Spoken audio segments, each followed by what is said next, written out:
स्वागत है बच्चों मेरे YouTube चैनल साइंस पॉइंट में। तो बच्चों आज फिर से हम लोग केमिस्ट्री के एनसीईआरटी की सीरीज में आए हैं और आज जो चैप्टर हमने यहाँ पे लिया है वो ऑर्गेनिक का क्लास 12 का पहला चैप्टर है जो कि है हेलो एल्केन्स एंड हेलोरीन्स। ठीक है, ये एनसीईआरटी के चैप्टर नंबर 10 में है और आज हम लोग इसके ऑब्जेक्टिव्स को करने वाले हैं और साथ में कुछ इंपॉर्टेंट थ्योरीज होंगे।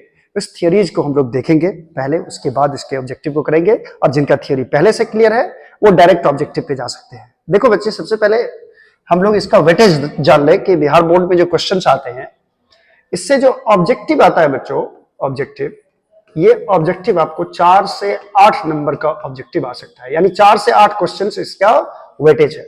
ठीक है, पिछले साल भी बच्चों 6 क्वेश्चन आया था इस चैप्टर से, यानी ऑब्जेक्टिव पॉइंट ऑफ व्यू से ये चैप्टर बहुत ज्यादा इंपॉर्टेंट है और अगर आप ध्यान से देखोगे तो 2 मार्क्स का क्वेश्चन भी आपको इससे बन जाएगा, लेकिन उसके लिए आपको थियरीज ध्यान में रखना होगा। तो आइए बिना देरी किए हम लोग शुरू करते हैं haloalkanes and haloarenes. Haloalkanes and haloarenes, ये चैप्टर नंबर 10 है क्लास 12 का, जो कि ऑर्गेनिक में आता है बच्चों। क्या है ये? ऑर्गेनिक केमिस्ट्री शुरू किए हैं। ठीक है, देखिए ये बहुत आसान लगेगा आपको, कुछ कुछ पॉइंट्स आपको सिर्फ याद रखने हैं जिससे आपको ऑब्जेक्टिव बहुत इजीली वे में बन जाएगा। ठीक है, चलो सबसे पहले हम लोग कुछ थियरी पे ध्यान देते हैं बच्चों। सबसे पहले जान लेते हैं हेलो एल्केन क्या होता है। ये अच्छी तरह से पता होगा आप लोगों को कि किसी भी एल्केन में से बच्चों अगर हम एक हाइड्रोजन निकाल दें और एक हेलोजन एटम को जोड़ दें, एक हाइड्रोजन को निकाल दो और एक हेलोजन एटम को जोड़ दो तो ये बनता है हेलो एल्केन।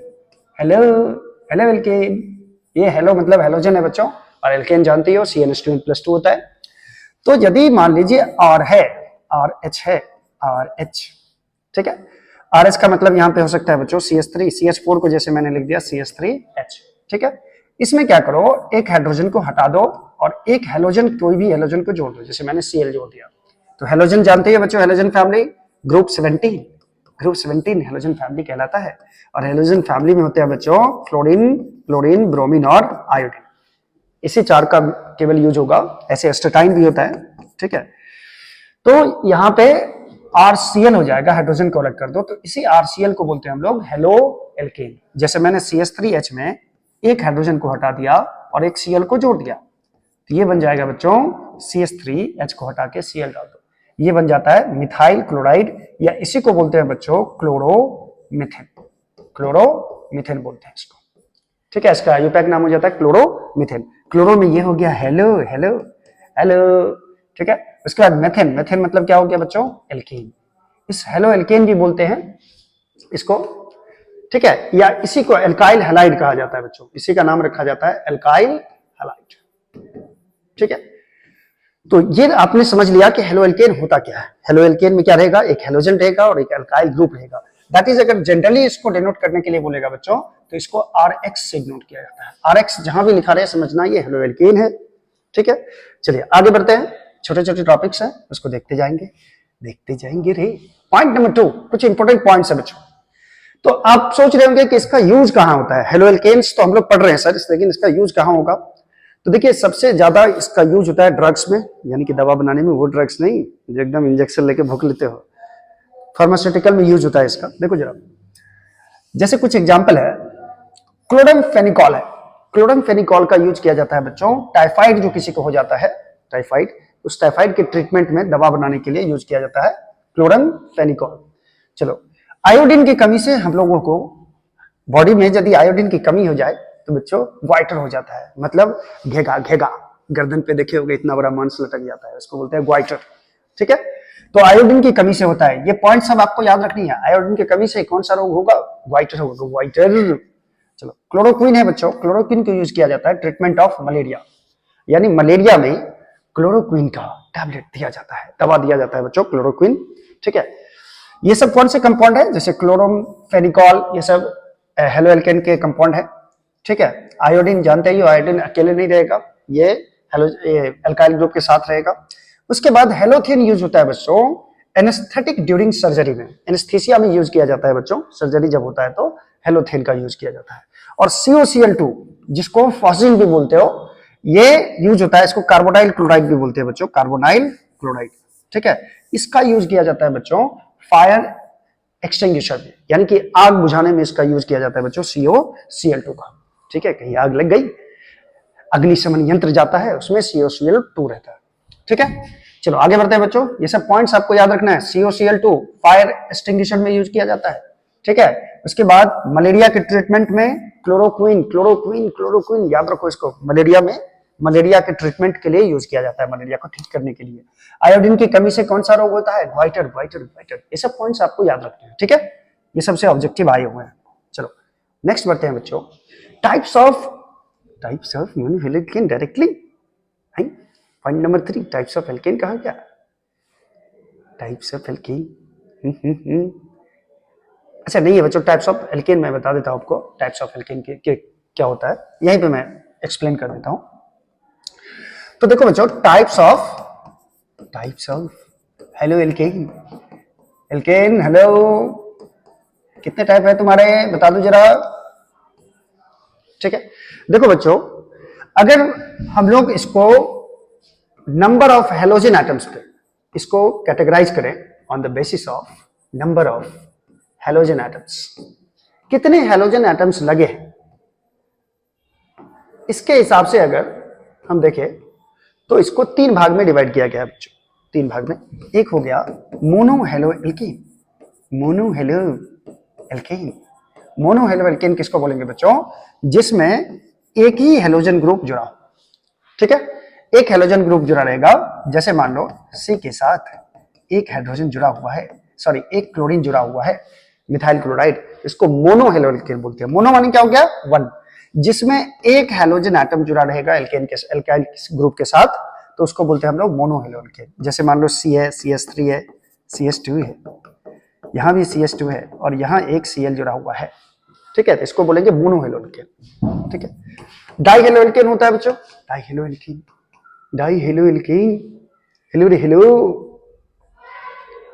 चलो डाई हेलो एल्केन क्या होता है बच्चों? डाई माने 2 हो गया बच्चों। ठीक है,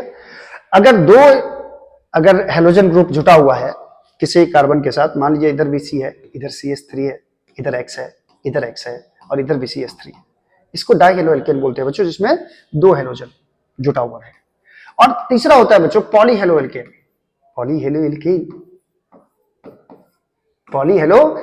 पॉली माने 2 से ज्यादा रहेगा, तो यानी 3 रहेगा, जैसे C के साथ 3X जुटा हुआ रहे तो ट्राई हेलो एल्केन हो जाएगा। ठीक है, और C के साथ अगर 4 हेलोजन एटम है जुड़ा हुआ तो इसको टेट्रा बोलेंगे। इस तरह से 3 भाग में इसको डिवाइड किया गया। ठीक है, चलिए अब आगे बढ़ते हैं बच्चों। मोनो हेलो एल्केन का बहुत सारा टाइप है बच्चों, मोनो हेलो एल्केन का। तो मोनो हेलो एल्केन का टाइप पढ़ते हैं। मोनो हेलो एल्केन, चलो types of mono halo alkane. तो देखो बच्चों, अगर हेलो एल्केन में अगर हेलोजन ग्रुप किस कार्बन से जुड़ा हुआ है, इसको पहले देखना होता है किस कार्बन से, यानी कार्बन जो है जिससे हेलोजन ग्रुप जुड़ा हुआ है, जिस कार्बन से, वो कार्बन sp3 हाइब्रिडाइज्ड है या sp2 हाइब्रिडाइज्ड है, ये देखना होता है। तो हाइब्रिडाइजेशन कितना है कार्बन का, जिस कार्बन से हेलोजन ग्रुप जुड़ा हुआ है उस कार्बन का हाइब्रिडाइजेशन कितना है। तो हाइब्रिडाइजेशन के आधार पे इसको मोनो हेलो एल्केन को देखो कितना पार्ट में डिवाइड किया गया है। तो सबसे पहला कंपाउंड है containing sp3 carbon x bond. sp3 carbon x bond का मतलब होता है बच्चों कि जिस कार्बन से हेलोजन जुटा हुआ है वो कितना डिग्री है, सॉरी वो इसका हाइब्रिडाइजेशन क्या है, sp3 होगा।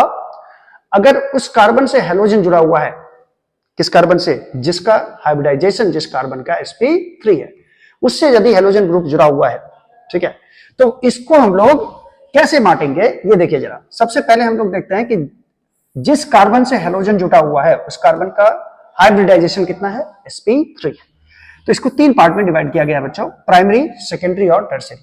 और प्राइमरी जानते ही हो, जैसे मान लो इस कार्बन के साथ कोई कार्बन नहीं जुड़ा हुआ है, ठीक है, एक हेलोजन ग्रुप जुड़ा हुआ है इसके साथ, तो इसको बोलेंगे बच्चों हम लोग प्राइमरी। प्राइमरी कैसे बोले सर, प्राइमरी। तो देखिए इसमें कार्बन का अगर हाइब्रिडाइजेशन निकालोगे तो कार्बन का देखो कितना सिंगल बॉन्ड बनाया बच्चों, 4 सिंगल बॉन्ड। 4 सिंगल बॉन्ड मतलब कितना sigma bond, 4 sigma bond. 4 sigma bond का मतलब जेड का वैल्यू 4, जेड का वैल्यू 4 मतलब इसका हाइब्रिडाइजेशन कितना है, sp3। ठीक है, sp3 हाइब्रिडाइजेशन में इस कार्बन को देखो ये 1 डिग्री है, क्योंकि देखो ये किसी भी कार्बन से जुड़ा हुआ नहीं है। अगर मान लो यहां पे मैं एक कार्बन लगा दूं, एक कार्बन मैं यहां पे लगा दूं, तो इस कार्बन का डिग्री कितना हो जाएगा बच्चों? 1 डिग्री को क्या बोलते हो आप? प्राइमरी। ठीक है, चलो सेकेंडरी किसको बोलेंगे बच्चों? सेकेंडरी का मतलब होता है 2 डिग्री। 2 डिग्री का मतलब सेकेंडरी होता है, सेकेंडरी हेलोएल्केन। ठीक है, ये किसको बोलेंगे? जैसे मान लो जिस कार्बन से हेलोजन एटम जुड़ा है वो कार्बन पड़ोसी 2 कार्बन से जुड़ा हुआ है। ठीक है, और इधर है मान लो हाइड्रोजन। इस कार्बन का डिग्री निकालिए। डिग्री कैसे निकालते हैं बच्चों? कि इस कार्बन से कितना एल्काइल ग्रुप जुड़ा है। इस कार्बन से देखो इधर भी एक एल्काइल ग्रुप जुड़ा है, इधर भी एक एल्काइल ग्रुप जुड़ा है, ये कितना डिग्री हो गया? 2 डिग्री। तो इसको बोलेंगे secondary mono haloalkane. Mono haloalkane, mono haloalkane का टाइप पढ़ रहे हैं हम लोग, मतलब एक ही हेलोजन एटम रहेगा। अच्छा, तीसरा होता है बच्चों 3 डिग्री। 3 डिग्री का मतलब हो गया टर्शियरी। टर्शियरी, 3 डिग्री मतलब टर्शियरी। टर्शियरी का मतलब होता है बच्चों जिस कार्बन से हेलोजन एटम जुड़ा हुआ है उससे मान लो 3 एल्काइल ग्रुप जुड़ा हुआ। 3 एल्काइल ग्रुप मतलब इधर भी कार्बन हो, इधर भी कार्बन हो, इधर भी कार्बन हो, तो ये 3 डिग्री कार्बन कहलाता है। और 3 डिग्री इसका हाइब्रिडाइजेशन, सबका हाइब्रिडाइजेशन, इस कार्बन जिस कार्बन से हेलोजन जुड़ा हुआ है उस कार्बन का हाइब्रिडाइजेशन sp3 है। सब में, इसमें भी होगा sp3, इसमें भी इस कार्बन का sp3 होगा हाइब्रिडाइजेशन। ये टर्शियरी मोनोहेलोएल्केन कहलाता है बच्चों। ठीक है, चलो एलाइलिक हैलाइड क्या होता है इसको समझना जरा। देखो इस चैप्टर में बच्चों हेलो एरिन्स भी है, तो पहले के लेक्चर में हम लोग कंप्लीट करेंगे हेलोएल्केन और दूसरे लेक्चर में कंप्लीट करेंगे हेलो एरीन।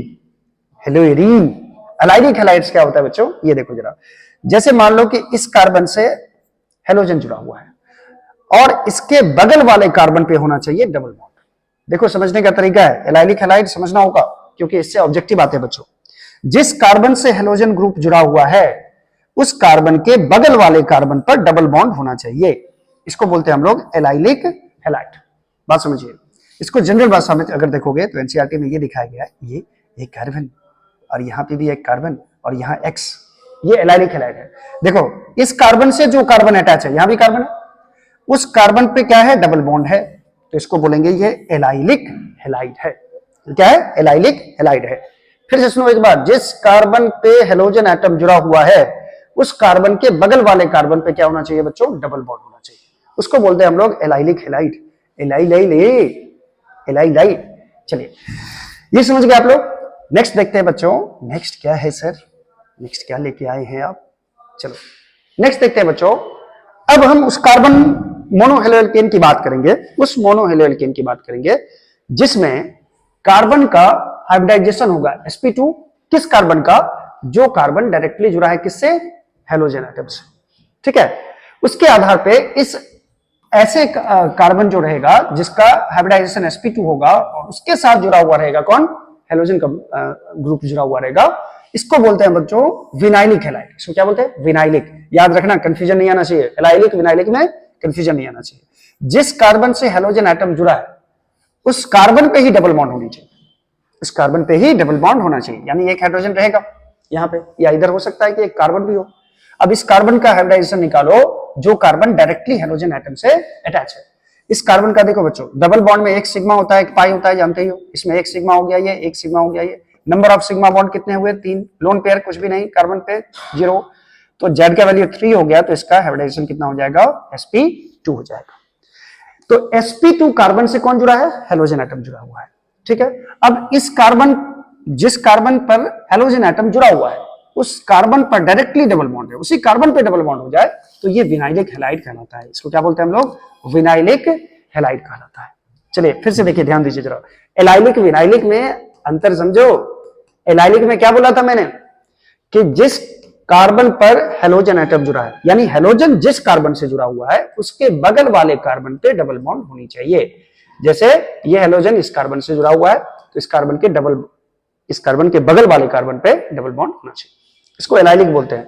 अब विनाइलिक में क्या होगा बच्चों? विनाइलिक हैलाइड किसको बोलेंगे?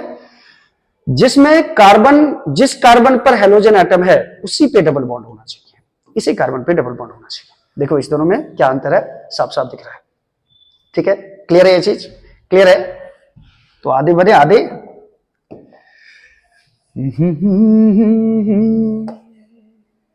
चलो नेक्स्ट देखो बच्चों, नॉमेनक्लेचर ऑफ हेलोएल्केन्स। देखो नॉमेनक्लेचर में ज्यादा इसमें कुछ बताऊंगा नहीं बच्चों, क्योंकि ये आप क्लास 11 में भी पढ़े होंगे हेलो एल्केन के बारे में या फिर नॉमेनक्लेचर के बारे में। तो नॉमेनक्लेचर में डायरेक्ट पॉइंट पे आता हूं। सबसे पहले नॉमेनक्लेचर में क्या लिखा जाता है बच्चों? सबसे पहले सब्स्टिट्यूएंट लिखा जाता है, सब्स्टिट्यूएंट। और सब्स्टिट्यूएंट मतलब होता है कोई भी ब्रांच जो होगा, ब्रांच को पहले लिखेंगे हम लोग। उसके बाद बच्चों लिखा जाता है, ब्रांच को लिखने के बाद वर्ड रूट लिखा जाता है। Word root meth, eth, prop, but, pent, hex, hept, oct, ये सब क्या है? वर्ड रूट है। उसके बाद बच्चों प्राइमरी सफिक्स लिखा जाता है, 1 डिग्री सफिक्स लिखा जाता है। प्राइमरी सफिक्स किसको बोलते हो? जानते ही हो, प्राइमरी सफिक्स बोलते हैं 1 डिग्री सफिक्स बच्चों। सिंगल बॉन्ड रहेगा तो इन लिखते हैं, डबल बॉन्ड रहेगा तो इन लिखते हैं, ट्रिपल बॉन्ड रहेगा तो आइन लिखते हैं। ठीक है। उसके बाद लास्ट में लिखा जाता है बच्चों सेकेंडरी सफिक्स। सेकेंडरी सफिक्स होता है जो फंक्शनल ग्रुप होते हैं, फंक्शनल ग्रुप होते हैं उसका, उसमें जो सफिक्स लगता है बच्चों वो लिखा जाता है लास्ट में। ठीक है। और नॉमेनक्लेचर का रूल आपको पता होगा बच्चों, काउंटिंग किधर से किया जाता है। अगर मैं नॉमेनक्लेचर का बहुत ज्यादा चर्चा करने लगूं तो वीडियो हो जाएगा लंबा और क्लास हो जाएगा नॉमेनक्लेचर का, हेलो एल्केन तो गायब हो जाएगा। ठीक है। इसलिए हम लोग इसी पे काम करेंगे हम लोग। ठीक है। जैसे मान लो एक दो का एग्जांपल बता देता हूं बच्चों। जैसे ये मान लो सी है, यहाँ पे क्लोरीन है, यहाँ पे भी क्लोरीन है, तो इसका नाम क्या होगा? अगर इसका नाम पूछेगा तो इसका नाम क्या होगा बच्चों? तो सबसे पहले काउंटिंग का रूल पता होगा। काउंटिंग उधर से स्टार्ट करते हैं जिधर से ब्रांच नजदीक होता है। तो इधर से देखो पहले कार्बन पे ही ब्रांच है, इधर देखो कार्बन पे ब्रांच नहीं है, इधर पे काउंट करोगे तो 1 2 3 तीसरे नंबर पे ब्रांच है। इधर से काउंट करोगे तो 1 नंबर पे ही ब्रांच है। इसीलिए कौन सा सही होगा बच्चों? कौन सा सही होगा? इधर से काउंट करना बिल्कुल सही होगा, 1 2 3 4। अब देखो पहले क्या लिखते हैं बच्चों हम लोग? पहले लिखते हैं ब्रांच। तो ब्रांच कितने कितने नंबर पे है? 1 पे और 2 पे। 1 पे क्लोरो है, 2 पे भी क्लोरो है, यानी 1 और 2 पे 2 क्लोरो है, डाइक्लोरो। और कितने कार्बन है? उसके बाद क्या लिखा जाता है? सब्स्टिट्यूएंट के बाद लिखा जाता है word root. Word root 4 carbon रहता है तो आपको पता होगा वर्ड रूट होता है ब्यूट। ठीक है। नॉमेनक्लेचर का भी मैं वीडियो लेके आऊंगा क्लास 11th के लिए। ठीक है, बहुत डिटेल में। उसके बाद सब कार्बन के बीच में सिंगल बॉन्ड है, सिंगल बॉन्ड है तो प्राइमरी सफिक्स कौन सा लगेगा? इन लगेगा। ठीक है। 1 2 डाइक्लोरो ब्यूटेन, ये हो जाएगा नाम बच्चों इसका। ठीक है। चलो इस तरह से नॉमेनक्लेचर आप लोग कर लेना, खुद से भी कर लेना। ठीक है। 11th में आप किए भी होंगे आगे। चलिए नेक्स्ट करते हैं बच्चों। नेक्स्ट है point number 5, method of preparation of halo alkanes. Halo alkane का प्रिपरेशन कैसे किया जाता है बच्चों? कैसे किया जाता है? कुछ रिएक्शंस है, इसमें सारे रिएक्शंस को आपको याद रखने की जरूरत नहीं है, कुछ रिएक्शंस आपको याद रखने हैं। तो सबसे पहला है बच्चों कि अल्कोहल से कैसे प्रिपेयर किया जाता है। क्या? Halo alkane. ROH क्या है? अल्कोहल है। ROH क्या है? अल्कोहल। अल्कोहल का रिएक्शन अगर HCl से करा दिया जाए ZnCl2 के संपर्क में, तो बच्चों क्या क्या बनता है? देखो जरा, यहाँ पे OH ग्रुप यहाँ से हट जाएगा और ये Cl यहाँ अटैच हो जाता है। ठीक है, OH को रिप्लेस कर देता है तो RCl बनता है और OH और H मिला के क्या बना देगा बच्चों? H2O बना देगा। ठीक है। उसी तरह अगर अल्कोहल का रिएक्शन NaBr और H2SO4 के साथ करा दिया जाए तो ये बनता है बच्चों RBr plus NaHSO4 plus H2O बनता है। ठीक है। यहां पे देखो ROH का रिएक्शन अगर PCl5 से करा दिया जाए, ये बच्चों रिएक्शन इंपॉर्टेंट है, इसको याद रखना है। ROH का रिएक्शन PCl5 से किया जाएगा तो RCl plus POCl3 plus HCl बनेगा। इसको याद रखने का मैं तरीका आपको बता देता हूं। याद रखने का तरीका इसको देखो, ROH का रिएक्शन हुआ है किसके साथ? PCl5 के साथ। अब मुझे नहीं पता यहां क्या बनने वाला है, तो अब क्या करोगे? याद रखने का तरीका क्या है कि पहले R लिख लोगे, फिर O लिख लोगे, फिर H लिख लोगे। और इस PCl5 को बच्चों, PCl5 और PCl3 दोनों एग्जिस्ट करता है, आपको पता होगा। PCl5 और PCl3 भी एग्जिस्ट करता है। ठीक है। ट्राइवेलेंट हैलाइड भी होता है फास्फोरस का और पेंटावेलेंट हैलाइड भी होता है। तो PCl5 को क्या करो, आप पहले PCl3 लिखो बीच में, इधर Cl लिखो, 5 Cl है ना, तो 3 Cl मैंने इसके साथ लगा दिया P के साथ, 1 Cl इधर लिखा, 1 Cl इधर लिखा, हो गया PCl5। अब देखो प्रोडक्ट कैसा बन रहा है, पहले क्या बना? RCl। उसके बाद देखो PCl3 के साथ कौन आ गया? O आ गया, तो POCl3 लिख दिया मैंने इसको। ठीक है। और H के साथ कौन आ गया? Cl, तो HCl मैंने लिख दिया। ये रिएक्शन होता है बच्चों, तो ये कंपाउंड बनता है। ठीक है। चलो उसके बाद देखो ROH का रिएक्शन, ये भी रिएक्शन आपको याद रखना है बच्चों, SOCl2 के साथ होगा तो भी हेलो एल्केन बनता है। सब में हेलो एल्केन बन रहा है। देखो RCl halo alkane, RBr halo alkane, halo alkane, halo alkane, hello hello hello. ठीक है, हेलो एल्केन बनते जा रहा है। अच्छा, अब जो रिएक्शन है बच्चों, ROH का रिएक्शन कराओगे SOCl2 के साथ, तो ये बनाएगा RCl plus SO2 plus HCl। इसको भी याद रखने का तरीका मैं बता देता हूं आपको। देखो, ROH का रिएक्शन किससे करा रहे हैं? ROH का रिएक्शन SO2 से करवाया जा रहा है। SO2 से, SOCl2 सॉरी, थायोनाइल क्लोराइड है बच्चों, ये थायोनाइल क्लोराइड, हाँ SOCl2 है, SOCl2। तो देखो बच्चों, ROH को ऐसे ही लिखना है जैसे इसमें लिखे थे हम लोग ROH को। SOCl2 को क्या लिखना है बच्चों? SOCl2 को पहले एक Cl इधर लगा दो, एक Cl इधर लगा दो, 2 Cl हो गया, बच गया कौन? SO, तो ऐसे लगा दो। ठीक है, अब देखो कौन कौन सा कंपाउंड बन रहा है। RCl प्लस SO और O मिलके क्या दे देगा? SO2, और H और Cl मिलके क्या दे देगा? HCl। ये बन गया कंपाउंड। ये याद रखने का तरीका होता है। ये दो रिएक्शन आपको बच्चों याद रखना है, ये वाला और ये वाला। ठीक है, उस तरह से अल्कोहल को अगर डायरेक्ट रेड फास्फोरस के संपर्क में X2 के साथ, X के मतलब यहां पे क्या है? ब्रोमीन और आयोडीन, ब्रोमीन या आयोडीन के साथ इसका डायरेक्ट रिएक्शन करोगे तो OH ग्रुप जो होता है वो हट जाता है और यहां बनता है बच्चों RH। ठीक है, ये डायरेक्ट अल्कोहल से फास्फोरस की मदद से हेलो एल्केन बनाने का तरीका है। चलो, ये समझ गए आप लोग। चलिए नेक्स्ट कहते हैं बच्चों, नेक्स्ट क्या है? नेक्स्ट क्या है? चलो, एल्केन से कैसे बनाएंगे? एल्केन से हेलो एल्केन कैसे बनेगा? हेलो एल्केन कैसे बनेगा? चलो, मैं एक एल्केन लेता हूं बच्चों। ओहो, ये क्या आ गया? ये क्या आ गया? अच्छा, ये हो गया। मैं एक एल्केन ले रहा हूं। एल्केन मतलब जानते ही हो, CnH2n+2 कुछ भी।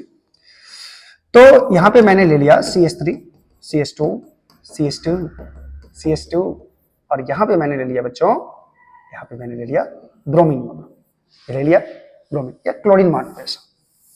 क्लोरीन नहीं, एल्केन लेना है ना, एल्केन लेना है ना।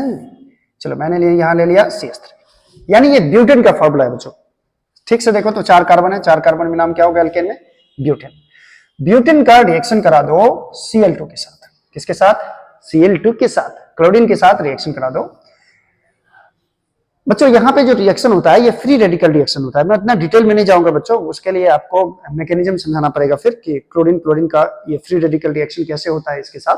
ठीक है, Cl2 का, उसके लिए फ्री रेडिकल मैकेनिज्म है जो कि इसमें यूज होता है। अब इसमें रहना चाहिए यूवी लाइट होना चाहिए और थोड़ा बहुत हीट भी होना चाहिए बच्चों। इसको रिएक्ट कराओगे तो इसमें होता क्या है ये देखो जरा। इसमें होगा क्या? इसमें से एक हाइड्रोजन गायब होगा और एक Cl अटैच होगा बच्चों, क्योंकि Cl अपना बॉन्ड तोड़ करके ये फ्री रेडिकल बन जाता है। ठीक है, Cl2 में Cl, तो इसमें से एक हाइड्रोजन हटा दो। यहाँ पे प्रोडक्ट जो बनेगा बच्चों CH3, हाँ, CH2,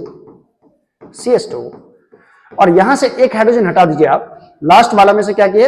एक हाइड्रोजन को हटा दो, एक हाइड्रोजन को मैंने हटा दिया और यहां जोड़ दिया मैंने Cl। ठीक है, या ये भी प्रोडक्ट बनेगा बच्चों CH3, CH2, CH, यहां से एक हाइड्रोजन हट जाएगा और यहां पे Cl अटैच हो जाएगा और बाकी CH3 यही रहेगा। यानी यहां से एक हाइड्रोजन हटा, CH2 था तो ये CH हो गया और एक क्लोरीन यहां पे आके जुड़ जाएगा। ये भी प्रोडक्ट बनेगा, दोनों प्रोडक्ट बनेगा। ये होता है एल्केन से डायरेक्टली किसमें बदलना? हेलो एल्केन में बदलना। तो देखो ये दोनों क्या बन गया? हेलो एल्केन बन गया। ठीक है, चलिए एल्कीन से कैसे बनाएंगे बच्चों? एल्कीन से, एल्कीन देखो, एल्कीन में क्या होता है बच्चों? यदि मैं इसका रिएक्शन सपोज करो एल्कीन है, C डबल बॉन्ड जिसमें रहेगा वो एल्कीन होगा। ठीक है, इसका रिएक्शन मैं HX से करा दूं, HX हाइड्रोजन हैलाइड के साथ, जैसे HCl के साथ करा दो, HBr के साथ करा दो। ठीक है, इसका रिएक्शन करा दो तो ये बच्चों क्या देता है ये समझना जरा। ये क्या देगा? ये क्या देगा?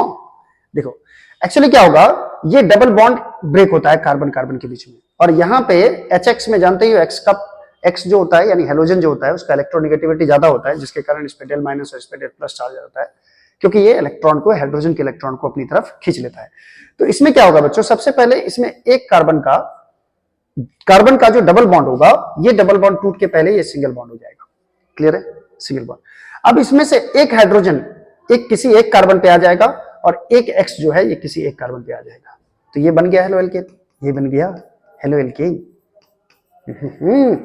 ठीक है, तो देखो बच्चों ये एल्केन मैंने जो बनाया ये सिमेट्रिक है। ये क्या है? सिमेट्रिक है। सिमेट्रिक का मतलब होता है बच्चों, सिमेट्रिक एल्कीन का मतलब होता है कि कार्बन और कार्बन, दो कार्बन के बीच में जो डबल बॉन्ड है, इस डबल बॉन्ड वाले कार्बन के इधर जितना कार्बन होगा उतना भी इधर भी होगा कार्बन, तो इसको बोलते हैं सिमेट्रिक।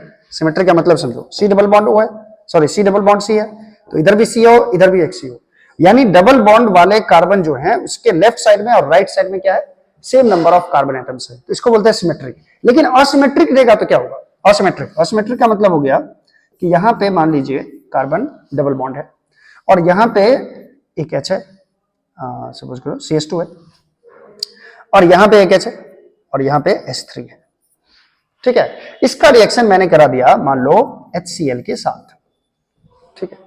अब क्या होगा बच्चों, अब H किस पे जाएगा और Cl किस पे जाएगा। सबसे पहले तो आप बॉन्ड ब्रेक कीजिए, बॉन्ड ब्रेक कीजिए। 3 कार्बन है तो पहला और दूसरा कार्बन के बीच में सिंगल बॉन्ड है, चलो मैंने सिंगल बॉन्ड डाल दिया।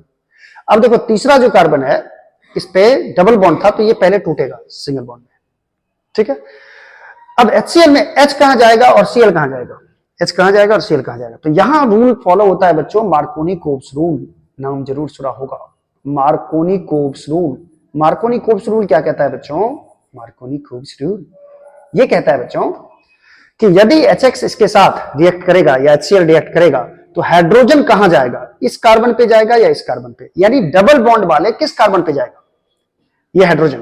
तो मार्कोनी-कोप्स रूल कहता है बच्चों कि डबल बॉन्ड वाले कार्बन में, डबल बॉन्ड वाला जो भी कार्बन है उसमें जिसमें ज्यादा नंबर ऑफ हाइड्रोजन एटम है, जिसमें ज्यादा नंबर ऑफ हाइड्रोजन एटम है वहीं पे जाके हाइड्रोजन अटैच होगा।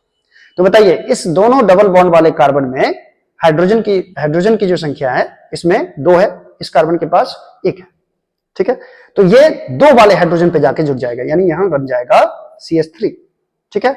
और ये जो Cl होगा यहां पे जाके अटैच हो जाएगा दूसरे कार्बन पे, ठीक है।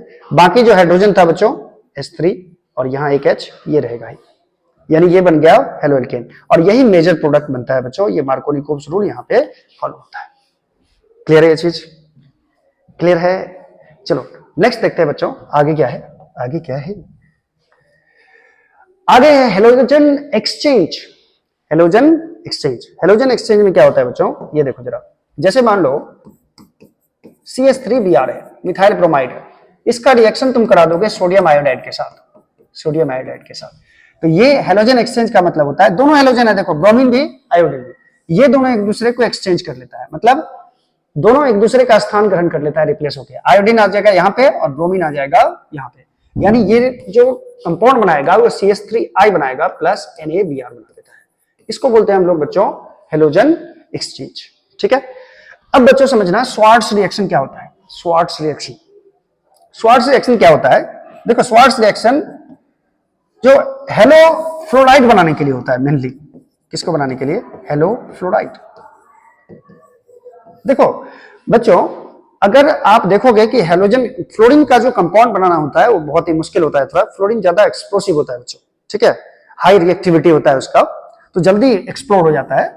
इसके कारण इसको बनाने के लिए क्या किया जाता है कि मेटल का फ्लोराइड लिया जाता है, metal fluoride, metal fluoride, metal fluoride में आ जाएगा बच्चों AgF आ जाता है, AgF आ जाएगा, उसके बाद HgF2 आ जाएगा, है ना, COF2 आ जाता है, Hg2F2 आता है, COF2 आता है, ये सब मेटल का फ्लोराइड है। Ag क्या है, सिल्वर है, मेटल है, Hg क्या है, मरकरी मेटल है, CO क्या है, कोबाल्ट मेटल है, मेटल का एक फ्लोरीन के साथ जोड़ दिए तो ये मेटल फ्लोराइड हो गया।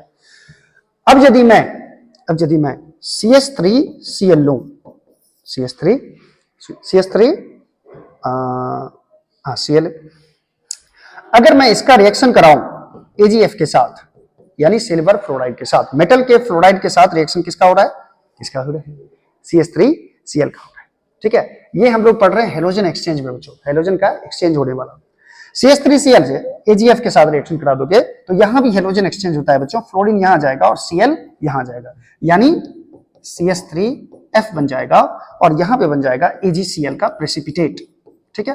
तो ये फ्लोराइड बनाने का तरीका है। CH3F का मतलब हो गया यहाँ पे मिथाइल फ्लोराइड, यानी इसको फ्लोरोमेथेन बोल सकते हो बच्चों, क्या बोल सकते हो, फ्लोरोमेथेन। फ्लोरोमेथेन मतलब हेलो फ्लोराइड, हेलो फ्लोराइड, ठीक है, फ्लोरोमेथेन, यहाँ पे हेलो फ्लोराइड लिख दिया, हा कितना बड़ा मिस्टेक्स है, इतना गलती बनाते हैं। चलो यहाँ हेलो फ्लोराइड नहीं, हेलो तो लिख ही दिया मैंने, यहाँ पे लिखो फ्लोरो एल्केन, फ्लोरो एल्केन, ये फ्लोरो एल्केन बनाता है।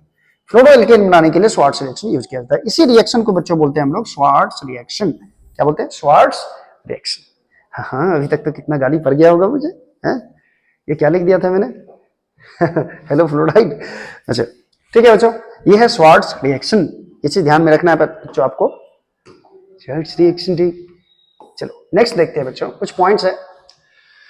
फिजिकल प्रॉपर्टीज हेलोएल्केन का क्या है, कुछ कुछ पॉइंट्स आपको याद रखना है। हेलोएल्केन जितना भी होता है वो कलरलेस होता है प्योर फॉर्म में, ठीक है। इसका स्वीट सा स्मेल होता है, मीठी गंध वाली गैस होती है ये। हेलोएल्केन्स जिसका have higher boiling points than hydrocarbon of comparable molecular masses. Reason क्या है? Dipole dipole interaction and van der Waals forces. देखो हेलोएल्केन्स का, जैसे मान लो एक मान लो CH3Cl, ठीक है, और एक कंपाउंड में लो C2H6, ठीक है। दोनों का मॉलिक्यूलर मास अगर हम बात करें तो ये 12 3 15 और 35 कितना हो जाएगा? 50, लगभग 50 के बराबर है। इसका देखो तो 12 3 24 30 के बराबर नहीं हुआ। C3H8 ले लें, C3H8 12 36 8 54, लगभग कंपेरेबल। इस दोनों का मॉलिक्यूलर मास कंपेरेबल है, लेकिन दोनों के बॉइलिंग पॉइंट में अंतर होता है। बॉइलिंग पॉइंट हेलोएल्केन का ज्यादा होता है बच्चों, विद रिस्पेक्ट टू किसके? C3H8, यानी अदर हाइड्रोकार्बन के रिस्पेक्ट में जिसका मॉलिक्यूलर मासेज कंपेरेबल हो, मॉलिक्यूलर मासेज कंपेरेबल हो। तो 36 और 8, नहीं ये गड़बड़ हो गया। C3H8 12 36 और 8 कितना हो जाएगा? 44 ही होगा, 54 कैसे हो जाएगा? क्या क्या कर रहे हैं सर? चलो मैं ले लेता हूं C4 4 12 चौक 48 और 8, ये ले लेता हूं C4H8 56 ग्राम इसका हो जाएगा, ठीक है। ये कंपेरेबल मॉलिक्यूलर मासेज वाले जो हाइड्रोकार्बन होते हैं, जिसके मॉलिक्यूलर मास लगभग आसपास होते हैं हेलोएल्केन के, तो इसका हेलोएल्केन का बॉइलिंग पॉइंट जो होगा बच्चों, ये इस हाइड्रोकार्बन के मुकाबले ज्यादा होगा, ठीक है। इसका रीजन क्या है बच्चों? डाइपोल डाइपोल इंटरेक्शन होता है, हेलोएल्केन में डाइपोल बनता है और डाइपोल डाइपोल के बीच में भी इंटरेक्शन होता है, और इसके बीच में जो फोर्स लगता है बच्चों हेलोएल्केन में, वो वंडर वाल फोर्स लगता है, ठीक है। अच्छा, बॉइलिंग पॉइंट ऑर्डर देखा जाए हेलोएल्केन का, तो सबसे ज्यादा बॉइलिंग पॉइंट RI का होता है, फिर उससे कम RBr का, उससे RCl का, फिर RF का। ये बॉइलिंग पॉइंट का ऑर्डर है, ठीक है। बॉइलिंग पॉइंट बच्चों, मॉलिक्यूलर मास बढ़ने से बॉइलिंग पॉइंट भी बढ़ता है। तो देखो आयोडीन का मॉलिक्यूलर मास सबसे ज्यादा होता है फ्लोरीन के मुकाबले, सबसे कम इसका होता है, इसीलिए बॉइलिंग पॉइंट सबसे इसका कम होगा। अच्छा, डेंसिटी इंक्रीज करता है बच्चों with increase in number of carbon atoms, halogen atoms and atomic mass of halogen atoms. देखिए अगर मैं बात करूं कि CH3Cl का, ठीक है, CH3Cl और CH2Cl2 और CHCl3, इस तीनों हेलोएल्केन में डेंसिटी किसका ज्यादा होगा, ठीक है। तो डेंसिटी कैसे बढ़ता है बच्चों? यदि कार्बन की संख्या बढ़ रही है तब भी डेंसिटी बढ़ेगा। यदि हेलोजन एटम्स का संख्या बढ़ रहा है, देखो यहाँ पे हेलोजन 1 है, यहाँ हेलोजन 2 है, यानी क्लोरीन, यहाँ क्लोरीन 3 है, तो इसका डेंसिटी सबसे ज्यादा होगा, यानी इधर की तरफ बच्चों डेंसिटी इंक्रीज करेगा, डेंसिटी इंक्रीज करेगा, ठीक है। CCl2F2 को फ्रियोन्स कहा जाता है, याद रखना है, CCl2F2 को फ्रियोन्स बोलते हैं हम लोग। चलो नेक्स्ट पॉइंट है बच्चों, next point some important point, chemical reaction है। कुछ केमिकल रिएक्शन आपको याद रखने होंगे, क्या क्या है ये देखो जरा। देखो जनरली अगर C2H5Br का रिएक्शन, ठीक है, एल्कोहलिक KOH के साथ करवा दिया जाए, ठीक है, तो यहां पे बच्चों बनता है एल्कीन। क्या बनता है? एल्कीन। और KBr प्लस H2O अलग हो जाता है, ठीक है, KBr प्लस H2O अलग हो जाएगा। इस चीज को ध्यान में रखना है। क्या ध्यान में रखना है बच्चों? ये देखो, यदि किसी भी हेलोएल्केन का रिएक्शन एल्कोहलिक KOH के साथ करवाएंगे तो यहां पे बनेगा बच्चों एल्कीन। इस पॉइंट को ध्यान में रखना है। क्या बनता है? एल्कीन बनता है, ठीक है। RMgX को बोला जाता है ग्रिग्नार्ड रिएजेंट। RMgX को क्या बोलते हैं? ग्रिग्नार्ड। R माने अल्काइल ग्रुप हो गया, Mg कोई मेटल हो गया, X यहां पे हेलोजन हो गया, ठीक है। तो इसको बच्चों RMgX को हम लोग ग्रिग्नार्ड रिएजेंट बोलते हैं। इस चीज को आपको याद रखना है। RMgX ग्रिग्नार्ड रिएजेंट क्या होता है? ये कई बार डायरेक्टली क्वेश्चन आया है कि RMgX को क्या कहा जाता है? Grignard reagent. या ग्रिग्नार्ड रिएजेंट कौन सा होता है? ये RMgX होता है, ठीक है। चलिए और नेक्स्ट देखते हैं बच्चों ग्रिग्नार्ड रिएजेंट बनता कैसे है।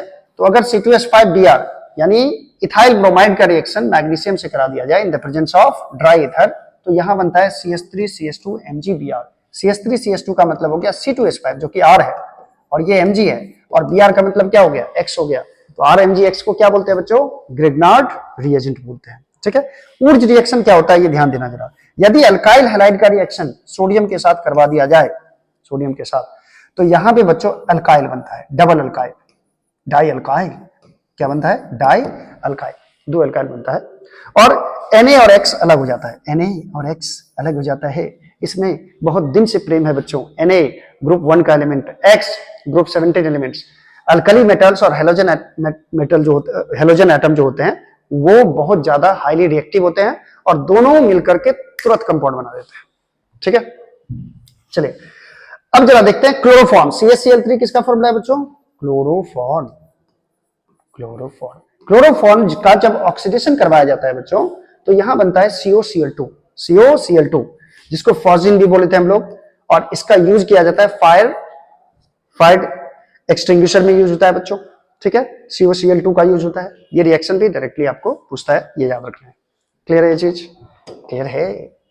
चलिए तो अब करते हैं ऑब्जेक्टिव्स। देखो बच्चों फर्स्ट नंबर क्वेश्चन क्या है, फर्स्ट नंबर क्वेश्चन दिख रहा है आप लोगों को, द रिएक्शन बिटवीन, ओहो ये क्या हो रहा है, ये क्या हो रहा है, the reaction between alkyl halide and sodium metal is called. देखो बच्चों यहां थोड़ा सा गड़बड़ हुआ है, यहां गड़बड़ हुआ है। The reaction between alkyl halide and sodium metal is called. देखो अल्काइल हैलाइड का रिएक्शन सोडियम के साथ करवा दिया जाए बच्चों, तो आपको अभी अभी आप लोगों ने पढ़ा कि यहां क्या बनता है, R बनता है, डबल अल्काइल बनता है, प्लस NaX मिलता है बच्चों। अभी अभी अभी अभी अभी बताया था। ठीक है, तो ये जो रिएक्शन होता है बच्चों, इसको क्या, कौन सा रिएक्शन बोलते हो, इसको कौन सा रिएक्शन बोलते हो, इसको ऊर्ज रिएक्शन बोलते हैं बच्चों। क्या बोलते हैं, ऊर्ज रिएक्शन। अभी अभी हम लोगों ने पढ़ा था Wurtz reaction, option number A में दिख रहा है बच्चों। देखो नेमिंग रिएक्शन आप बच्चों पूरा याद रखो, इस चैप्टर में भी कई नेमिंग रिएक्शन है, उस रिएक्शन को आपको याद रखना होता है। ठीक है, अच्छा एक चीज मैंने, और फ्लिंकस्टाइन रिएक्शन बोला जाता है, चले वो भी देखते हैं। अच्छा सेकंड नंबर क्वेश्चन क्या है बच्चों, the product of the reaction C2H5Br और एल्कोहलिक KOH के साथ इसका रिएक्शन करवाया जाता है, तो ये क्या बनता है, ये एरो यहां आ गया चलो कोई दिक्कत नहीं है। The product of the reaction C2H5Br KOH alcoholic KOH के साथ रिएक्ट करेगा तो क्या बनाएगा, याद करो बच्चों C2H5Br ये क्या है, C2H5Br ये क्या है, ये क्या है, ये है हेलोएल्केन, और हेलोएल्केन का रिएक्शन KOH के साथ, अल्कोहलिक KOH के साथ रिएक्शन कराओगे तो बच्चों यहां बनता है एल्कीन। एल्कीन क्या बनेगा, एल्कीन। यहां C2H5 का मतलब है इथाइल, तो एल्काइल में 2 कार्बन रहता है तो नाम हो जाता है इथाइल, ये इथाइल ब्रोमाइड है। क्या है ये, इथाइल ब्रोमाइड है।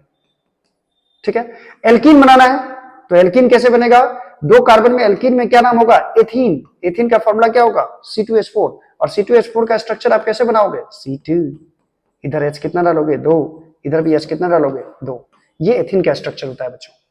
तो ये चीज एकदम दिमाग में डाल लो कि कोई भी हेलोएल्केन KOH के साथ रिएक्शन करेगा, अल्कोहलिक KOH के साथ रिएक्शन करेगा तो यहां पे हमेशा एल्कीन बनता है। क्या बनता है, एल्कीन। क्लियर है, चलिए तो C2H4 बनेगा बच्चों, ये ऑप्शन नंबर ए में मुझे दिख रहा है।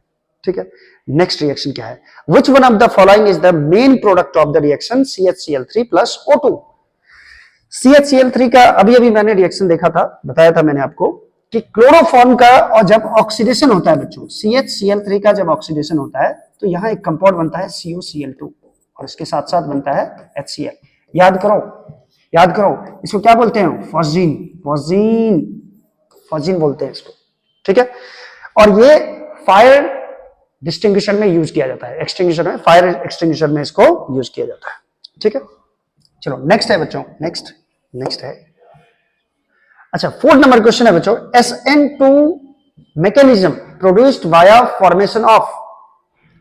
SN2 मैकेनिज्म प्रोड्यूस्ड, SN2 में बच्चों एक स्टेप होता है, सिंगल स्टेप में कार्बोकेटाइन नहीं बनेगा, तो ये मेरे हिसाब से होना चाहिए ट्रांजिशन स्टेट। ट्रांजिशन स्टेट के थ्रू ये कंपाउंड बनाता है, SN2 मैकेनिज्म होता है। ठीक है, चलिए 5 नंबर क्वेश्चन क्या है, when which alkyl halide following only SN2 hydrolysis mechanism. देखो बच्चों SN2 reaction nucleophilic substitution reaction है, nucleophilic bimolecular nucleophilic substitution reaction होता है SN2 का मतलब।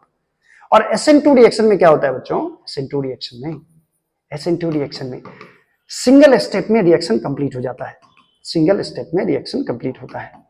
यानी कि एक ही स्टेप में एक जो एटम होगा, हेलोजन एटम या कोई भी दूसरा एक एटम होगा, वो एक से अटैच होगा कार्बन से, और उसी टाइम में उस कार्बन को छोड़ करके दूसरा एटम उससे निकल जाता है, बॉन्ड तोड़ के निकल जाता है। यानी सिंगल स्टेप में ये होता है। और याद रखना, ये जो SN2 रिएक्शन होता है वो सिंपल हेलो एल्केन जो रहेगा, सिंपल हेलो एल्केन, हेलो क्या हेलो, हाँ, सिंपल हेलो एल्केन जो होता है वो क्या करता है बच्चों, SN2 रिएक्शन शो करता है। Simple halo alkane, simple hello alkane का मतलब होता है जो 1 डिग्री हो, ठीक है, 1 डिग्री हेलो एल्केन हो, वो यूज शो करता है ये। तो इसमें देखो बच्चों कि 1 डिग्री हेलो एल्केन कौन सा है, 1 डिग्री हेलो एल्केन यही 1 डिग्री। चलो, जिसमें क्या हो कि हाइड्रोजन की संख्या कम हो, ये भी हो, जिसमें हाइड्रोजन की संख्या क्या हो, कम हो, ठीक है, ताकि विरोध पैदा ज्यादा नहीं हो, ठीक है, हिंड्रेंस नहीं पैदा हो बच्चों। इसीलिए CH3CH2X यहां पे हो जाएगा इसका ऑप्शन करेक्ट। क्यों? क्योंकि यहां देखो, यहां 2 डिग्री कार्बन आ गया है, ठीक है, यहां भी देखो बच्चों 3 डिग्री कार्बन आ गया है, उसमें भी देखो बेंजीन रिंग अटैच हो गया है। यानी ज्यादा भीड़ भाड़ नहीं होना चाहिए SN2 रिएक्शन होने के लिए, ये चीज आपको याद रखनी, ठीक है।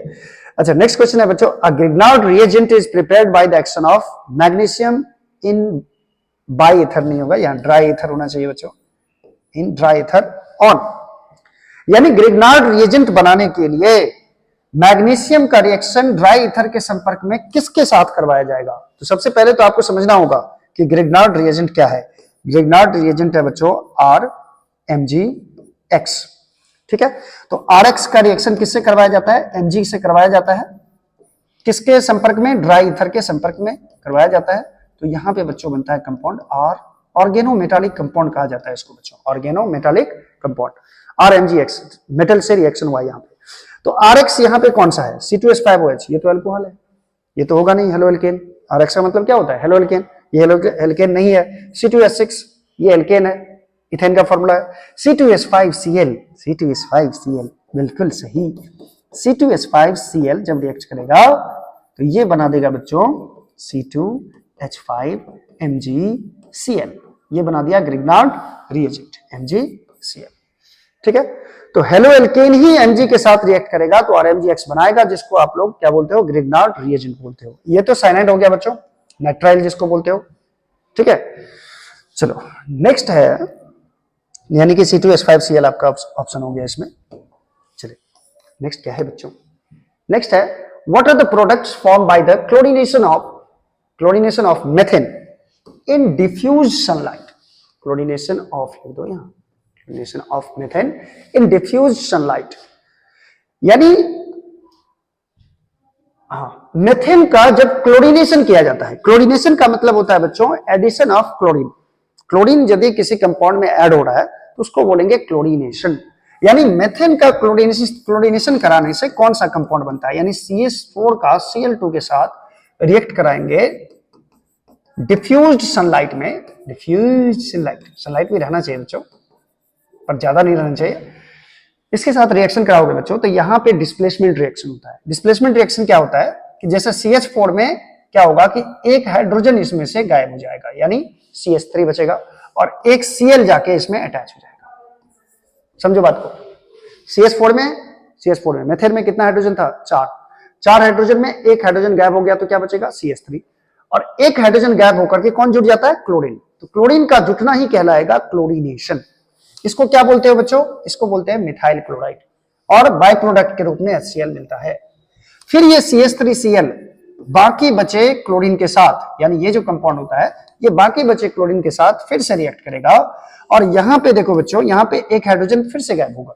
CH3 है, एक हाइड्रोजन हटा दो, कितना बचेगा? CH2। एक हाइड्रोजन हटाना है और एक क्लोरीन जोड़ना है, तो एक क्लोरीन पहले से है ही, Cl2 बनेगा। उसे क्या बोलोगे? ये कौन सा कंपाउंड हो गया? 2 क्लोरीन है, ठीक है, डाइक्लोरो मेथेन हो गया, ये डाइक्लोरो मेथेन बन गया, ठीक है। उसके बाद बाय प्रोडक्ट के रूप में HCl बनता है। रिएक्शन यहां भी नहीं रुकता है, यहां भी नहीं रुकेगा। अब ये जो प्रोडक्ट बना बच्चों CH2Cl2, ये फिर बाकी बचे Cl2 के साथ रिएक्शन करेगा, ठीक है। फिर से इस बार सेम कंडीशन होगा कि इसमें से एक हाइड्रोजन हटाओ तो CH बचेगा, और एक क्लोरीन जोड़ो, तो Cl2 है तो यहां Cl3 लिख देंगे प्लस HCl, ठीक है। ये बनता है बच्चों, इसको बोलते हैं क्लोरोफॉर्म। याद आया? क्लोरोफॉर्म वो जो नाक में सुंघा देता है बच्चों तो वो बेहोश हो जाता है आदमी, बहुत खतरनाक होता है क्लोरोफॉर्म, ठीक है। किसी को बेहोश करने के लिए भी यूज किया जाता है। आदमी सब लूट लेता है बस में, वो रुमाल में क्लोरोफॉर्म लगा करके नाक पे लगा देता है, ठीक है। CHCl3 इसका फॉर्मूला होता है बच्चों, और CHCl3 बाकी बचे फिर Cl2 के साथ रिएक्ट करेगा तो ये बनाएगा, इस बार ये हाइड्रोजन गायब ही हो जाएगा, ठीक है। यहां पे Cl4 बनता है, कार्बन टेट्राक्लोराइड प्लस HCl बनेगा, प्लस HCl बनेगा, यानी ये 4 कंपाउंड बनता है। देखो मेथेन का क्लोरीनेशन कराने से कौन कौन कंपाउंड बना, कौन कौन कंपाउंड, CH3Cl बना, CH2Cl2 बना, CHCl3 बना, क्लोरोफॉर्म बना, उसके बाद CCl4 बना, यानी 4 कंपाउंड बना। तो देखो ऑप्शन में क्या क्या है, CCl4 बिल्कुल बना, देखो वहां CCl4 भी बना है, CH2Cl2 भी बना है, CHCl3 क्लोरोफॉर्म भी बना है, यहाँ पे यहाँ देख लो, ये प्रोडक्ट फॉर्म हुआ, यानी ऑल ऑफ दिस, यानी तीनों ऑप्शन इसमें से सही है। चलिए 8 नंबर क्वेश्चन है बच्चों, monohalogen derivative on reaction with alcoholic KOH gives. Monohalogen derivative का मतलब हो गया मोनोहेलो एल्केन, और मोनोहेलो एल्केन का रिएक्शन करवाएंगे एल्कोहलिक KOH के साथ, ऐसा KOH जिसमें अल्कोहल हो, अल्कोहलिक KOH के साथ रिएक्शन कराओगे तो क्या बनता है यहाँ पे एल्कीन बनता है। क्या बनता है? एल्कीन। याद करो मैंने ये कितनी बार रिएक्शन रिपीट किया है। चलो इसका मतलब ये रिएक्शन बहुत ज्यादा इंपॉर्टेंट है बच्चों, इसको ध्यान में रखना है। क्या बनता है? एल्कीन बनता है। ऑप्शन नंबर बी करेक्ट है। 9 नंबर क्वेश्चन है बच्चों, the reagent which is used to prepare 1 bromobutane from butanol. ये ब्यूटेनॉल, ब्यूटेनॉल भी बोल सकते हो इसको। तो ब्यूटेनॉल से 1 ब्रोमोब्यूटेन बनाने में, कौन सा रिएजेंट यूज होता है? ये बच्चों याद रखना, PbR3 यूज होता है। फॉस्फोरस ट्राई ब्रोमाइड यूज होता है, PbR3 यूज होता है, इसको याद रखना है। ठीक है, चलिए नेक्स्ट है 10 number, which of the following alkyl halides is hydrolysed bye SN1 mechanism. देखो SN1 का मतलब होता है बच्चों यूनिमोलिकुलर न्यूक्लियोफिलिक सब्स्टिट्यूशन रिएक्शन।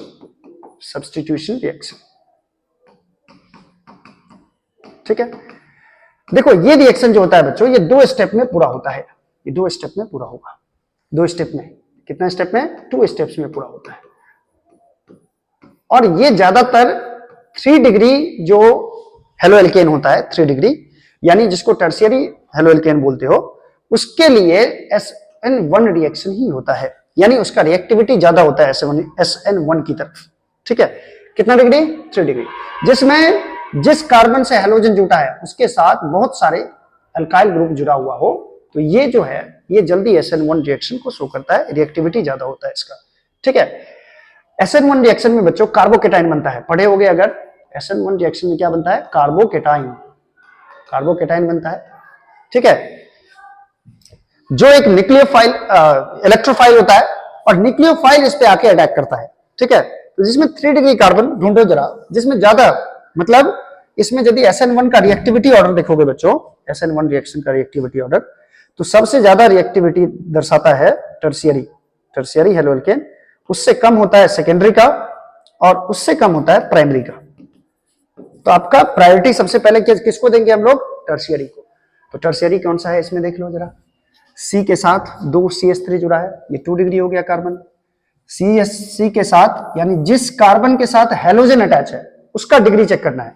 इस कार्बन के साथ एक ही कार्बन अटैच है तो ये 1 डिग्री हुआ, इस कार्बन के साथ भी एक ही अटैच है तो ये 1 डिग्री हुआ। यहां देखो जरा, इस कार्बन, जो कार्बन X के साथ जुड़ा हुआ है, जो कार्बन, उस कार्बन के साथ 3 CH3 है, मतलब ये कितना डिग्री हो गया? 3 डिग्री, यानी कि ये ऑप्शन करेक्ट हो जाएगा, यानी ऑप्शन नंबर डी करेक्ट होगा बच्चों।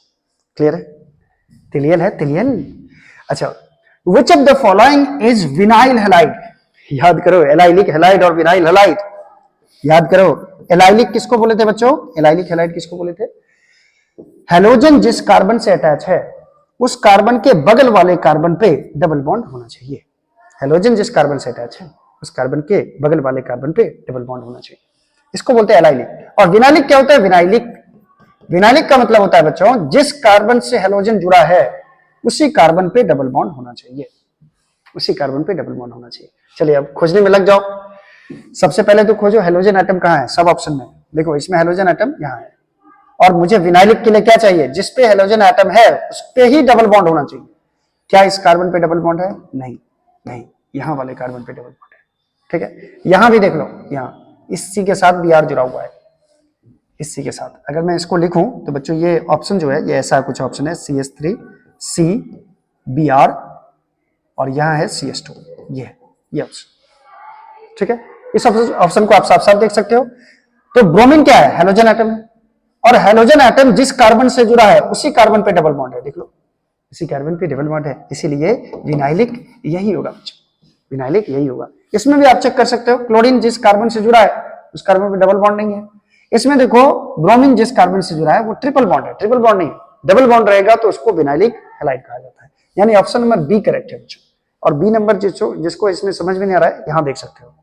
ठीक है, चलिए नेक्स्ट क्वेश्चन है बच्चों, C2H5Br प्लस NaOH ये रिएक्शन करके बनाता है C2H5OH प्लस NaBr।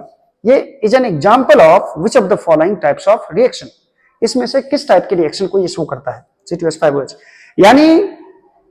यानी हेलो एल्केन का किस में बदलना? अल्कोहल में बदलना। हेलो एल्केन का किस में बदलना बच्चों?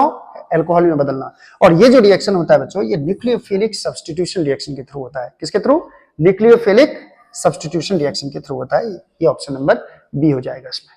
क्लियर है ये चीज? क्लियर है। चलिए नेक्स्ट देखते हैं बच्चों 13 नंबर क्वेश्चन।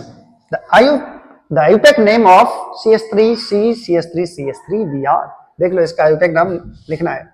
कैसा है कंपाउंड बच्चों? CH3C CH3CH3Br। इसका आयुपेक नाम क्या होगा ये लिखना है। IUPAC नाम हो, नोमेनक्लेचर अगर आप पढ़े होंगे तो जहां से ब्रांच शुरू होता है वहां से काउंट किया जाता है। ठीक है, जहां से ब्रांच नजदीक होता है। तो देखो इसमें हम लोग इधर से भी काउंट कर सकते हैं या ऐसे भी काउंट कर सकते हैं, किधर से भी काउंट कर लो, ये सिमेट्रिकल है थोड़ा। 1 2 3 मैंने ऐसे काउंट कर लिया। नाम लिख लो पहले फिर मिला लेना। 2 नंबर पे क्या है बच्चों? इधर मिथाइल है, इधर ब्रोमीन है। तो पहले क्या लिखोगे आप? 2 पे क्या है? 2 ब्रोमीन। ब्रोमीन को क्या लिखते हैं? ब्रोमीन। ठीक है, उसके बाद 2 नंबर पे क्या है बच्चों? एक और ब्रांच है मिथाइल, तो 2 मिथाइल इसको लिख सकते हो, 2 मिथाइल। ठीक है, उसके बाद मेन चेन में कितना कार्बन है? मेन चेन में 3 कार्बन है। 3 कार्बन में नाम लिखते हो प्रोप, और कार्बन कार्बन के बीच सिंगल बॉन्ड है तो नाम क्या रख देंगे? प्रोपेन। 2 bromo 2 methyl propane. ये देखिए किसमें है? इसमें तो नहीं है, इसमें भी नहीं है। देखो 2 bromo 2 methyl chloride. Chloride bromide थी, तो ब्रोमाइड होना चाहिए ना। 2 ब्रोमो 2 मिथाइल क्लोराइड है। ये तो ऑप्शन ही नहीं, ये कैसा क्वेश्चन आ गया? ऑप्शन ही नहीं है। 2 ब्रोमो 2 मिथाइल 2 मिथाइल। यहां पे बच्चों मेरे हिसाब से ये ऑप्शन मुझे सही लग रहा है, लेकिन यहां पे प्रोपेन होना चाहिए। 3 कार्बन है, प्रोपेन ये होना चाहिए। ठीक है, इसको आप सही कर सकते हो क्योंकि इसमें देखो बच्चों ब्रांच का नाम सही सही लिखा गया है। ठीक है, चलो अगर इसका पूछता जो कॉमन नेम क्या होगा तो ये बच्चों क्या है? टर्शियरी ब्यूटाइल है। ये क्या है? Tertiary butyl. 3 डिग्री ब्यूटाइल है ये, टर्शियरी ब्यूटाइल ब्रोमाइड इसको लिख सकते थे, टर्शियरी ब्यूटाइल ब्रोमाइड लिख सकते थे इसको। ठीक है, चलिए 14 नंबर क्वेश्चन है बच्चों, alkyl halide are used for the preparation of which of the following. Alkyl halide को किस चीज को प्रिपेयर करने के लिए यूज किया जाता है? Alkyl halide. अल्काइल ये जो है किस कंपाउंड को बनाने के लिए अल्काइल हैलाइड का यूज होता है? देखो अल्काइल हैलाइड से, अल्काइल हैलाइड का मतलब हेलो एल्केन हो गया। RX से हम लोग एल्केन भी बना सकते हैं, बिल्कुल सही। एल्कीन, हाँ एल्केन भी बना सकते हैं। अल्कोहल, अल्कोहल भी बनता है। ऑल ऑफ दिस हो जाएगा बच्चों इसमें। ऑप्शन नंबर डी सब सही है, क्योंकि हेलो एल्केन से आप एल्केन भी बना सकते हो, एल्कीन भी बना सकते हो और अल्कोहल भी बना सकते हो। चलिए 15 नंबर क्वेश्चन है बच्चों, विच of the following compounds has zero dipole moment, इसमें से किसका डाइपोल मोमेंट जीरो होगा। तो डाइपोल मोमेंट क्रिएट क्यों होता है बच्चों, यदि कोई इलेक्ट्रोनेगेटिव एटम होता है किसी कंपाउंड में तो वो इलेक्ट्रॉन को अपनी तरफ खींच लेता है, जैसे CX बॉन्ड में भी आप देख सकते हो, CX बॉन्ड का मतलब हो गया कार्बन और हेलोजन एटम के बीच का बॉन्ड।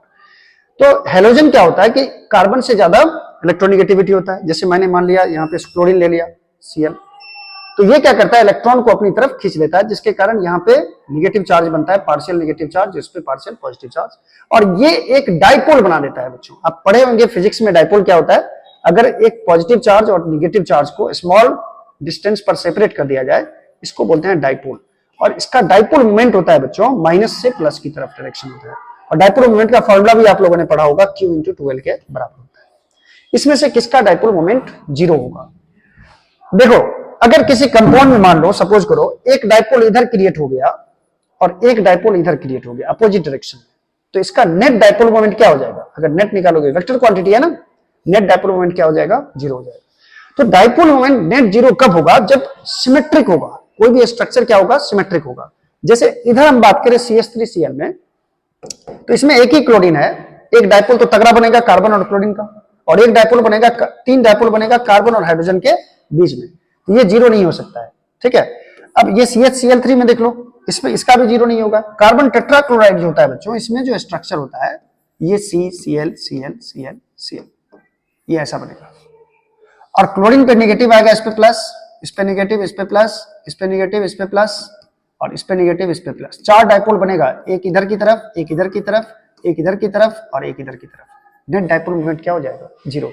जितना डाइपोल मोमेंट इधर उतना इधर भी, जितना डाइपोल मोमेंट ऊपर उतना नीचे भी, है ना, यानी जितना नीचे उतना ऊपर भी, तो नेट डाइपोल मोमेंट क्या हो जाएगा, जीरो हो जाएगा CCl4 का। क्लियर है। चलिए 16 नंबर क्वेश्चन देखो बच्चों, the IUPAC name of CH3C CH2, यही तो, चलो फिर CH2Cl2 है, चलो इसका नाम लिखते हैं बच्चों। सबसे पहले कंपाउंड कैसा है इसको देख लेते हैं। देखो कंपाउंड है CH3 CH CH2 CH2 Cl, और यहां पे बच्चों दूसरे कार्बन पे एक CH3 है, ठीक है। चलो इसमें क्वांटिंग किधर से स्टार्ट करें, जिधर से ब्रांच नजदीक है, मुझे तो यहीं से ब्रांच नजदीक लग रहा है, CH2Cl, हाँ ठीक है, इधर से काउंटिंग शुरू करें 1 2 3, अब इधर जाओ चाहे इधर जाओ एक ही बात है 4। तो 1 पे क्या है बच्चों, यहाँ पे देख लो 1 पे क्लोरो है, 1 पे क्लोरो, और 3 पे क्या है बच्चों, मिथाइल, तो 3 पे मिथाइल लिख दिया मैंने। कितना कार्बन है टोटल, 4 कार्बन, तो नाम क्या हो जाएगा, ब्यूटेन। क्या नाम हो जाएगा, ब्यूटेन। 1 chloro 3 methyl butane. देख लो जरा, 1 क्लोरो 3 मिथाइल ब्यूटेन। मुझे ये ऑप्शन लग रहा है, ऑप्शन नंबर सी करेक्ट है, ठीक है। ये क्या 1 है, L methyl, 1 chloro 3 methyl butane हो जाएगा। चलिए क्लियर है, क्लियर है, क्लियर।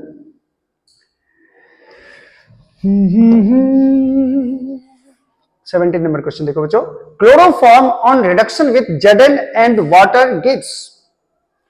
देखो ये क्या रिएक्शन है, क्लोरोफॉर्म जब रिएक्शन करता है Zn एंड वाटर से, विथ Zn एंड वाटर से, बच्चों ये याद रखना, ये मीथेन बनाता है, यानी इसका होता है रिडक्शन। CH3Cl का क्या हो जाएगा, रिडक्शन होगा।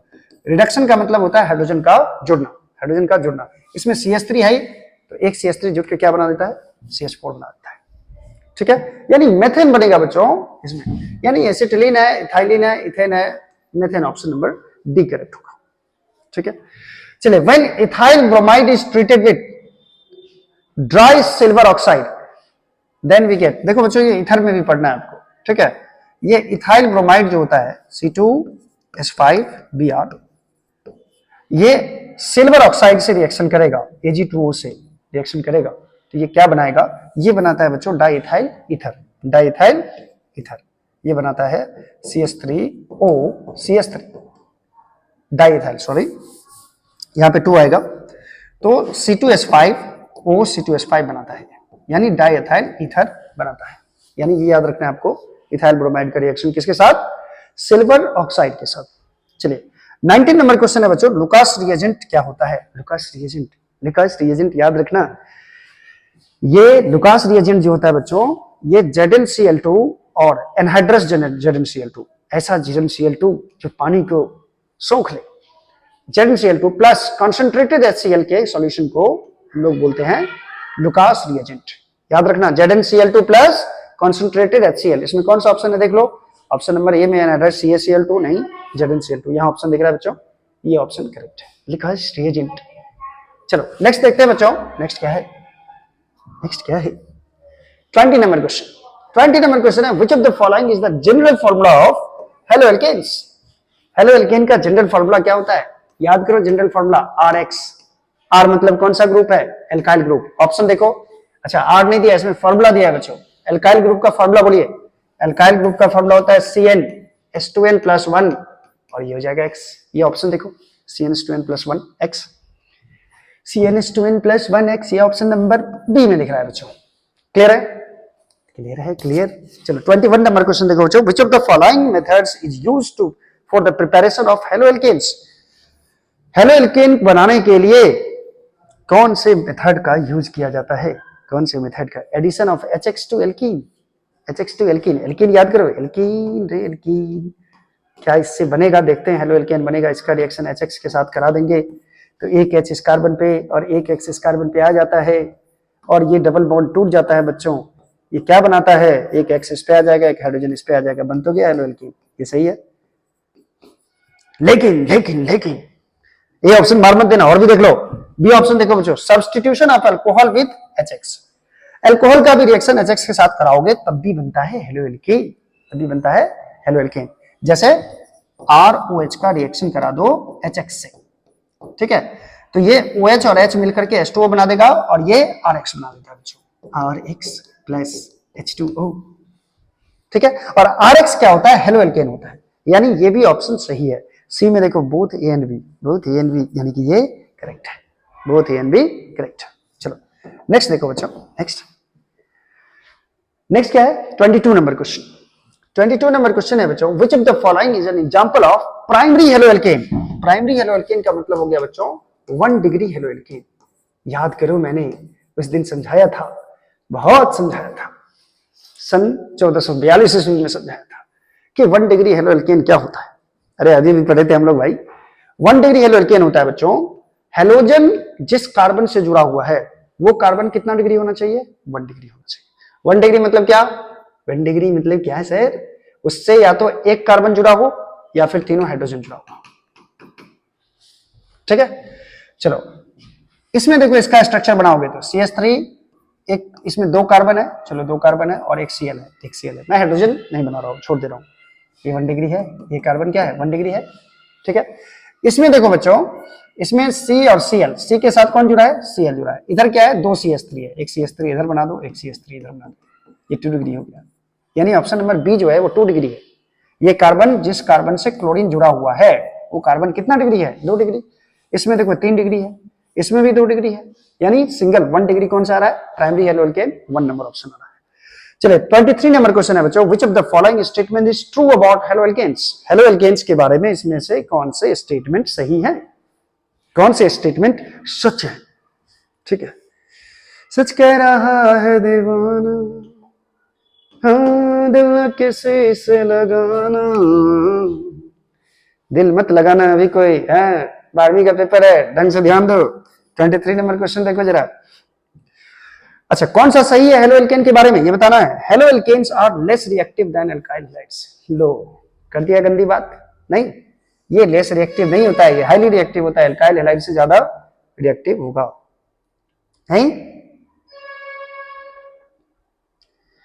Haloalkane are less reactive than, ये तो गलत है बच्चों, एल्काइल हैलाइड और हेलोएल्केन तो एक ही चीज है, दोनों RX ही है। अच्छा, the presence of halogen atom increase the nucleophilicity of haloalkanes। बोल रहा है हेलोजन एटम का ज्यादा प्रेजेंस होना न्यूक्लियोफिलिक रिएक्शन की तरफ ज्यादा भागेगा, रिएक्टिविटी न्यूक्लियर SN1 या SN2 जाएगा, इसके लिए हेलोजन एटम बढ़ेगा तभी होगा ऐसा। बिल्कुल नहीं बच्चों, ठीक है, ये गलत है। The carbon halogen bond is polar making haloalkanes susceptible to nucleophilic substitution। यानी न्यूक्लियोफिलिक सब्स्टिट्यूशन इसीलिए होता है क्योंकि कार्बन और हाइड्रोजन, ये हेलोजन का जो बॉन्ड होता है वो पोलर होता है। ठीक है, बिल्कुल सही है बच्चों, कार्बन और हेलोजन का जो बॉन्ड होगा वो पोलर होता ही है। पोलर किसको बोलते हैं? जिसमें प्लस माइनस चार्ज डेवलप हो। कार्बन और हेलोजन के में हेलोजन का इलेक्ट्रोनेगेटिविटी ज्यादा होता है, तो ये कार्बन के इलेक्ट्रॉन को अपनी तरफ खींच लेता है और अपने पे माइनस चार्ज ले आता है, और इस पे क्या चार्ज डेवलप हो जाता है? प्लस। और जिसमें ये डायपोल बन जाता है बच्चों, वो मॉलिक्यूल कैसा होता है? पोलर होता है। और इसी पोलर मॉलिक्यूल के चलते, पोलर नेचर के चलते, ये न्यूक्लियोफिलिक सब्स्टिट्यूशन रिएक्शन करता है। ये ऑप्शन बिल्कुल करेक्ट है बच्चों, ऑप्शन नंबर सी बिल्कुल करेक्ट है। चलिए नेक्स्ट क्वेश्चन है बच्चों 24 number. Which of the following halogen atoms is the best living group in a nucleophilic substitution reaction? Nucleophilic substitution reaction में सबसे बेस्ट लिविंग ग्रुप कौन सा है? तो बच्चों SN रिएक्शन का जो ऑर्डर है, आप ऑर्डर ही याद रखो। ऑर्डर क्या है SN रिएक्शन का? ये है, यदि मैं बात करूं एल्काइल फ्लोराइड की, RF की, यानी RX में बच्चों X के बदले तो कुछ भी रख सकते हो। X के बदले क्या क्या होता है? Fluorine, chlorine, bromine, iodine. इसका अगर ऑर्डर देखे न्यूक्लियोफिलिक सब्स्टिट्यूशन रिएक्शन का ऑर्डर, तो मैं यहाँ RF लिख रहा हूं, X के बदले F, फिर X के बदले Cl, RCl, फिर मैंने लिखा RBr, फिर मैंने लिखा RI। ठीक है, रिएक्टिविटी टुवर्ड्स SN रिएक्शन ये आयोडीन की तरफ बढ़ता है बच्चों। सबसे बेस्ट लिविंग ग्रुप होता है यहाँ पे आयोडीन। बेस्ट लिविंग ग्रुप कौन सा होगा? आयोडीन होगा। रिएक्टिविटी का ऑर्डर यही है बच्चों। ठीक है, द ऑर्डर ऑफ रिएक्टिविटी, लो आ गया क्वेश्चन ऑर्डर ऑफ रिएक्टिविटी पे। The order of reactivity in nucleophilic substitution reaction of haloalkane is. ठीक है, न्यूक्लियोफिलिक सब्स्टिट्यूशन रिएक्शन में जो रिएक्टिविटी होगा उसका ऑर्डर क्या होगा? ठीक है, तो ऑर्डर क्या होगा? यही ऑर्डर होगा बच्चों, RI का सबसे ज्यादा होगा, फिर RBr का, फिर RCl का। इसमें उल्टा लिखा है बच्चों। ठीक है, उल्टा लिखा हो तो उसको पलट दो, पहले RI लिखो, फिर RBr लिखो, फिर RCl लिखो, फिर RF लिखो, और इस साइन को पलट दो ऐसे। ये ऑप्शन देखो, फ्लोरीन, क्लोरीन, ब्रोमीन, आयोडीन। पीछे से गिनो, फ्लोरीन, क्लोरीन, ब्रोमीन, आयोडीन। ये तो पहला ऑप्शन ही लग रहा है बच्चों, ये पहला ऑप्शन ही लग रहा है।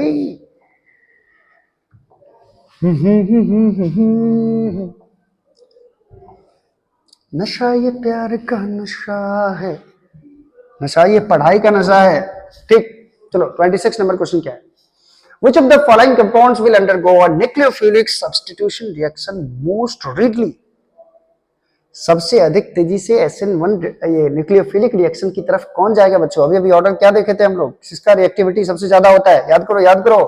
Fluorine, chlorine, bromine, iodine. किसका ज्यादा? आयोडीन का सबसे ज्यादा। आयोडीन किसमें है? सी ऑप्शन में, CH3 आएगा। ठीक है, चलिए 27 नंबर क्वेश्चन है बच्चों। The rate of nucleophilic substitution reaction of haloalkanes follows as.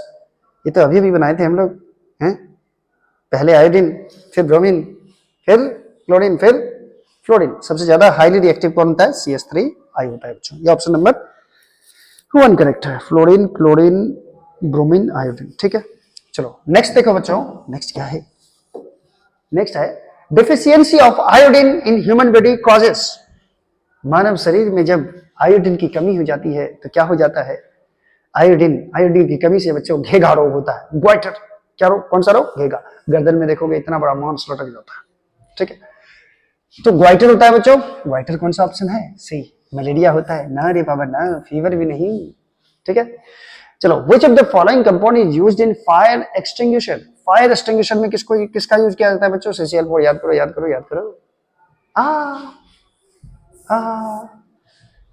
ये मैंने गलती बता दिया।